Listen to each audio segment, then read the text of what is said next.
This week, the world was surprised to learn that Jeff Bezos, the head of Amazon, was quitting Amazon. And I was having a conversation with somebody about this, and they said, why in the world would he do that? And I said, because his business is getting in the way of the business that he wants to be doing. His problem is that he has now created Amazon. It's now where he wants it to be, or at least it's getting to where he wants it to be. And what he really wants to be doing now is that he wants to be spending his time and energy focusing on other things that are more fun for him. And so he is eliminating that piece of his life so that he can focus on the pieces of his business that he really wants to. Sometimes that happens by choice, like it just happened for Jeff. And I totally say absolutely go for it when that is able to happen. Sometimes it happens less willingly. So several years ago, I got sick and I was literally only able to sit at my desk for about 60 minutes at a time, and a total of no more than 2 to 3 hours a day. And this went on for 2 years. So not only is this a good case for having good things like a good disability insurance policy, but on top of that, what it forced me to do was to shed a whole bunch of things that I had been doing and only focus on certain things. And I learned a real lesson from that experience. And so what I'd like to do here is I'd like to take you through some of the things I learned in that process. So let's just assume that you wanted to only work for 3 to 4 hours a day. Or let's put it this way. What would you do differently if the number of hours a day you work on your business right now, you could only do half of that?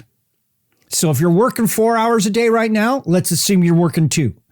Whatever that number is, what would you eliminate? What would you focus on if you were only going to work half time, half the hours that you're working right now?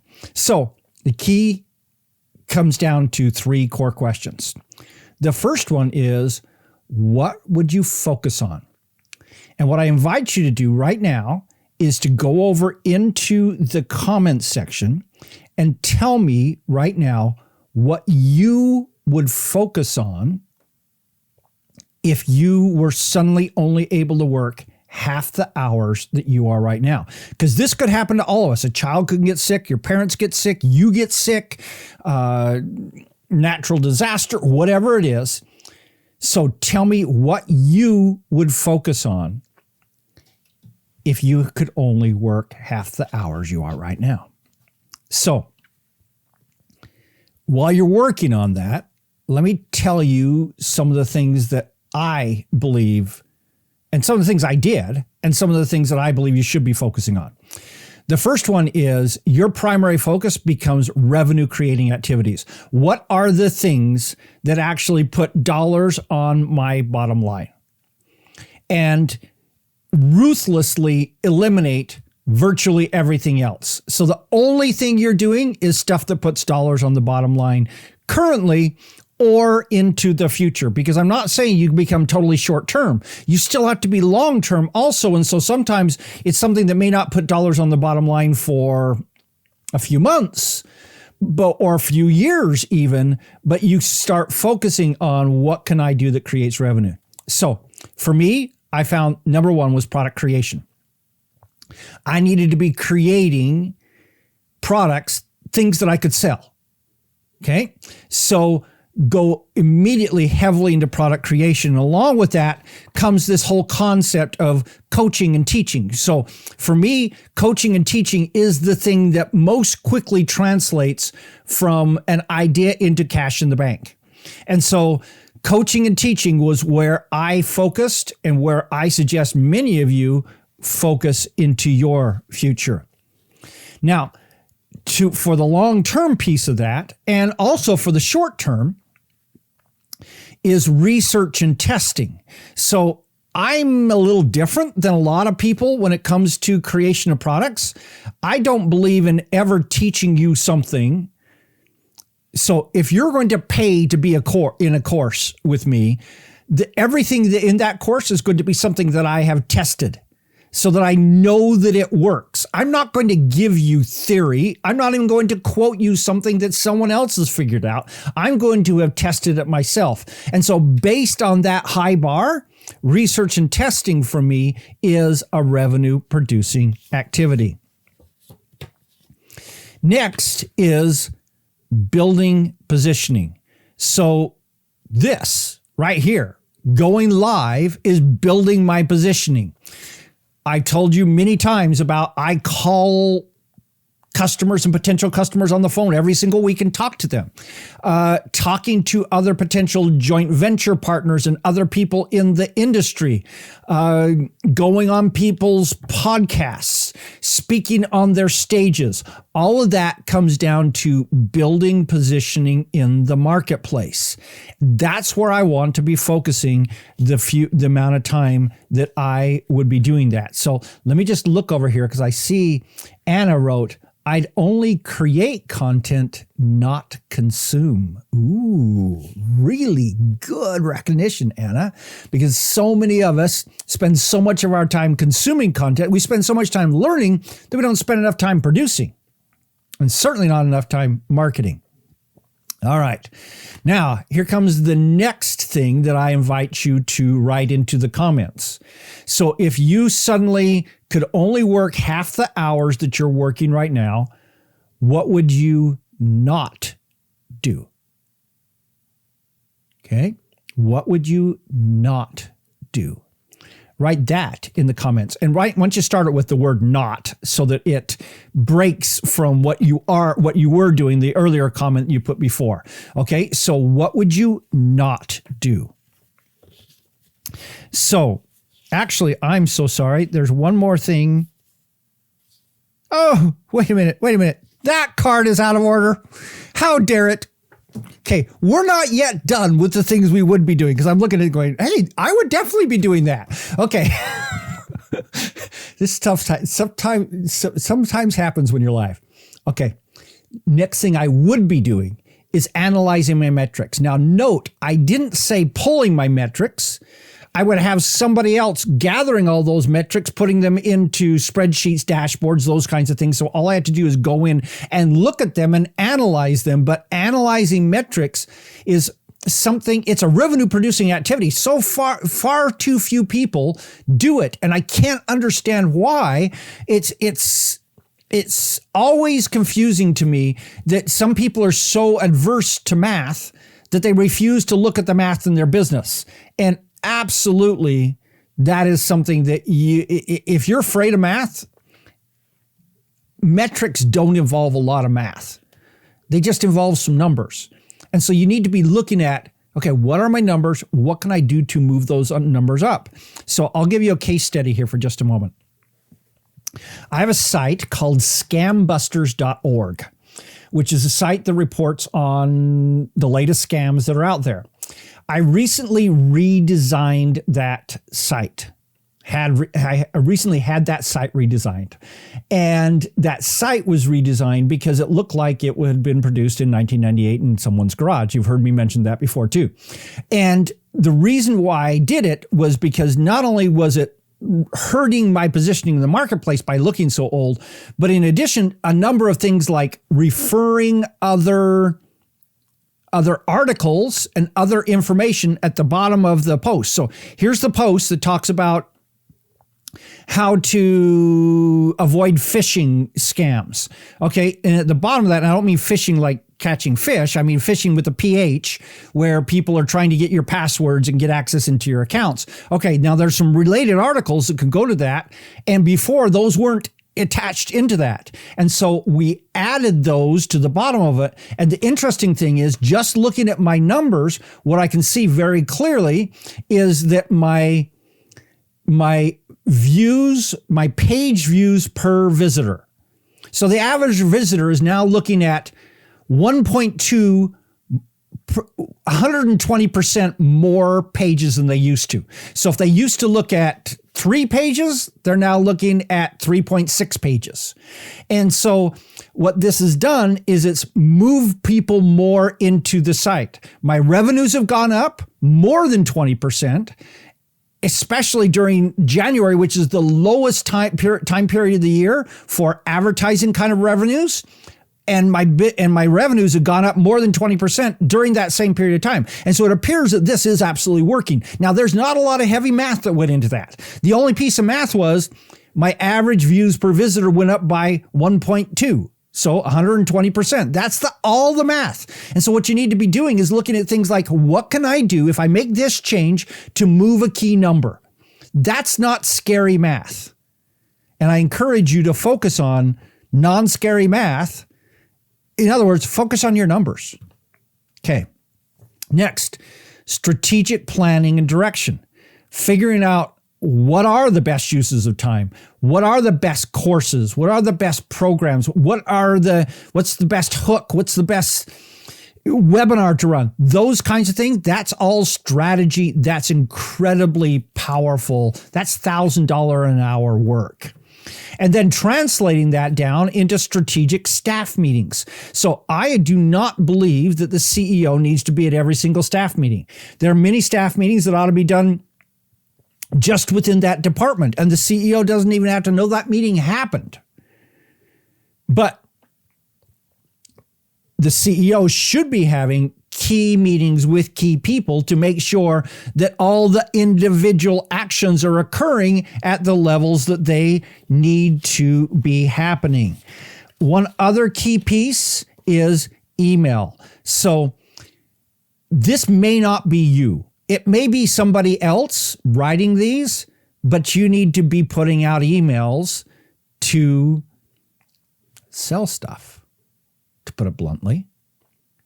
And so whether it's you writing and sending those out or somebody else, that's a revenue producing activity that still needs to happen.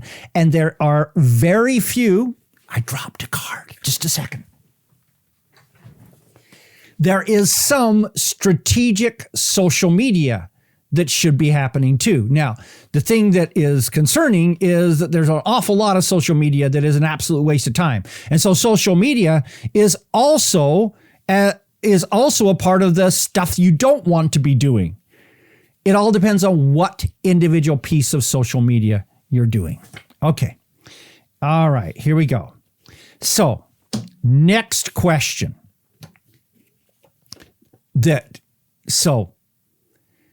Now this is another question I want you to write into the comment section. What could someone else do that you currently are doing? In other words, what I'm going to be showing you is stuff that you're probably doing right now that someone else could do. Back to the video I did last week, which if you haven't seen it, about the $15 an hour, the $100 an hour, $1,000 an hour jobs. This is moving the $15 an hour jobs out of your bailiwick and into somebody else's so that you can spend your time doing the $100 and $1,000 an hour. So what could someone else do? So tell me, what do you do right now that someone else could do? Write that in the chat. That would be helpful. So let's do this. I'm going to go back before we get into that. I'm going to read some of the other comments about things you would do strategically. So Michelle Lang says, I'd live launch. I'd have everything on evergreen. Very good. And Collie says, I would focus on my content for my next webinar, for my launch, and complete the last chapter of my book to send off to an editor and source out to a publisher. Collie also, I would stop saying yes to things I can say no to, and also not get hooked into the sucky business of Facebook, etc. Okay, good. So now the next piece is, what are you doing that somebody else could be doing and should be doing?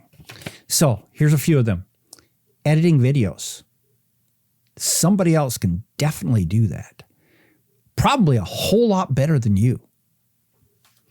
Next, sending out those emails. So yes, the emails need to be done, but they don't need to be done by you. Now, it may be your genius work to write an amazing, compelling email. That's fine. You may write it, have somebody else send it out, analyze it, make sure that the subject line was right, all those kinds of things. While we're on that same subject, social media.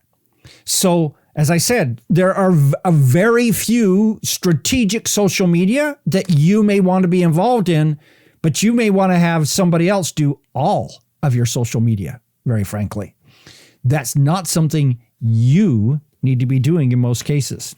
Graphics, things like blog post graphics, sales page graphics, even email, the graphics that go into an email, your thumbnail for your video, all those kinds of graphics, that's not $1,000 an hour work. That's not you. Populating your course portal. So I've got this 6-module course. Each module has about 6 to 10 individual videos in it. Somebody else should be putting that into the course portal. And so it is done. So those are some ideas of things that somebody else should be doing. Okay. So let's just scan down, see if anybody's put some things in here. We got Collie who's put in a couple of things that are a waste of time.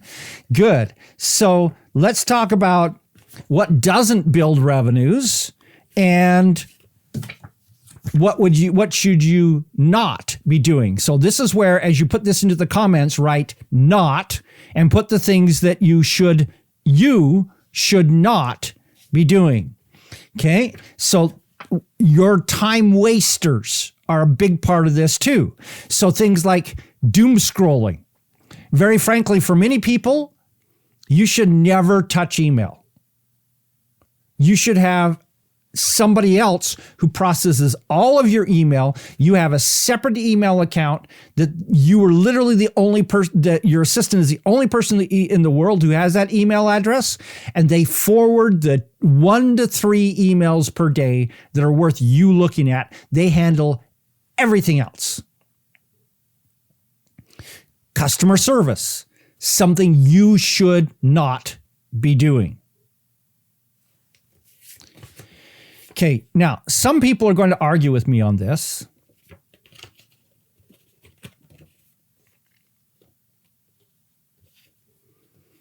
And so I'm going to put it up with a whole bunch of caveats. I am not against Clubhouse, but there are many people who are wasting 2 to 3 hours a day on Clubhouse right now. That's businesses are suffering because of it. So I heard an amazing Clubhouse thing by Gladwell. What's Gladwell's first name? Michael, right? Michael Gladwell today. It was amazing. It's not going to help me build my business. It's not even going to help me improve my life, but it was amazing. I just went, wow, that was cool. And should I have been on there? Well, I was literally folding clothes. And so while I was folding clothes, I turned it on and listened to Michael for a few minutes. And yes, some people would argue I shouldn't even be folding clothes, but somebody's got to run the household around here and we're not going to hire a maid. And so I was folding clothes. So I believe entirely that you should be using Clubhouse to build your audience, but not spending a lot of time on Clubhouse doing stuff that doesn't build your audience. And I'm going to throw out one other piece. Gaming. Personally, somebody someday is going to do a study and they're going to find that the productivity of the world, somewhere between 10 and 25% of all the productivity in the world goes into gaming. In other words, instead of doing things that will build our lives, we're doing things to kill imaginary creatures on a screen. And to me, I can't think of very many things that are a bigger waste of time. So I did see one other comment about something not to do. Kali said, total waste of time is my doubting myself. Ooh, way deep, Kali. Very, very good. Okay. I was listening to a friend of mine the other day, and he said, the only time I go on Clubhouse is when I'm doing something else, when I'm working out, when I'm cooking, something like that. And so I've got something else that I would normally be doing. I'm turning on Clubhouse as that thing in the background while I'm doing it. Now I realize I'm going to have to move pretty fast if I get called on, but that's the way he handles it. And I believe that's a good way of handling it too. As I said, hey, I was on Clubhouse while I was folding clothes. So, okay. All right. So I think this is a worthwhile process for you to go through, is to literally ask yourself, what are the revenue creating activities that I should be focusing on? And let me just step back here for just a moment. This is going long, but I'm going to say this anyway. I think it's really important for us to have this exercise and actually do this exercise about once a quarter and look at what we're actually doing with our time. And the reason why I think we should do this is if you can take the number of hours that you're working and cut it from 8 hours to 4 hours, that gives you 4 hours to either do something lifestyle oriented or do what Jeff Bezos is doing and go start a space company or go buy the Washington Post or go do something that's bigger than what you're doing right now. So it all depends on where you are in your life. It all depends on where you are, your desires, what your goals are, whatever they are. It may be that you use that half the time you save to do something else, or it may be that you use it to simply live a better life. But as you do this, what you're constantly doing is pairing off the activities that you're taking the 80-20 rule and you're only focusing on the 20%. You're eliminating the 80%. And if you eliminate the 80% 4 times a year, pretty soon your 20% becomes more and more valuable and you become more and more valuable. And literally, in the business that most of us are in, we get paid for being valuable. And as you turn in your tax form and you look at your top line, that top line is a pretty good indication of how valuable you have been to the world in the last year. My question is, did it go up or did it go down? My next question is, how can you become even more valuable to the world in this next year? Carving out the things that don't matter so that you can spend time on the things that do, adding value to the world, which will add value to your bottom line. Think about it. Do this exercise. It's incredibly helpful. This is Don Crowther saying, just go do this stuff.